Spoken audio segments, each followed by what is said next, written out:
Now, Barack Obama isn't the only US star to have visited China in recent weeks. With 7 Grammys to her name, as well as a host of other awards, Beyonce's appearance here was, for some at least, an even greater attraction. She's been in the spotlight since 1997, back when Obama was taking the very first steps of his political career.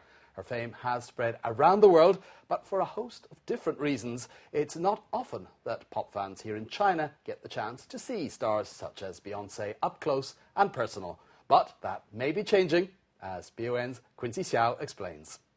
Beijing's largest CD shop is full of English-language albums. They typically retail for about $7. That's still a little higher than albums by Chinese artists. But the bands and singers are popular enough that the customers don't mind paying a bit extra.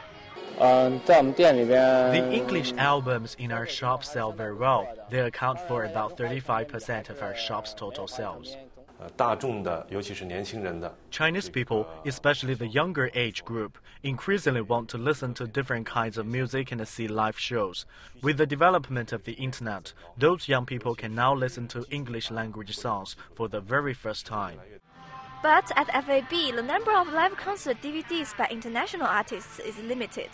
The manager said that they could sell several of these DVDs, but in China, there is no official rating system or parental advisory sticker.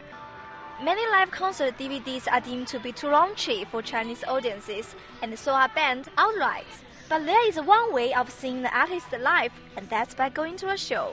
At last year's Olympic Games, this is where Yao Ming and Kobe Bryant faced off in their Olympic basketball showdown. 1 year on, fans haven't come to the Wukesong Arena for some sporting action. They are here for some musical entertainment because Beyonce's in town. Oh! From your eyes, your smile is like I breathe you. Around 10,000 excited fans turned up to see Beyonce on her world tour. The Beijing concert was the only one in China, with fans having waited 2 years since her last concert in Shanghai. And she delighted her fans with a set of 20 songs, including Crazy in Love and Single Ladies. Even though Beijing became the first city in China to welcome a foreign act, when British band Wham performed back in 1985, historically, Shanghai had seen a greater number of international artists and bands than the capital. But in March last year, China imposed tighter curbs on foreign artists performing in China after Icelandic singer Björk yelled Tibet several times at the end of a gig in Shanghai. Ever since, Beijing's music scene has been dogged by high-profile cancellations, including no-shows from Oasis and Linkin Park. The performance costs are too high. There are too few performances. They only hold concerts in Beijing and Shanghai, and the negotiation process takes too long, so we don't have enough time to prepare, such as apply for the relevant government permission and attract fans. But there are signs that things are improving.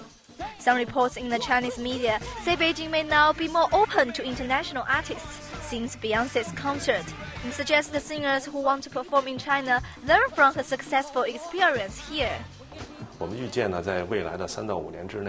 We predict that more and more international singers will perform in China as one of the stops on their world tour. For example, we're currently negotiating with US rock band The Killers.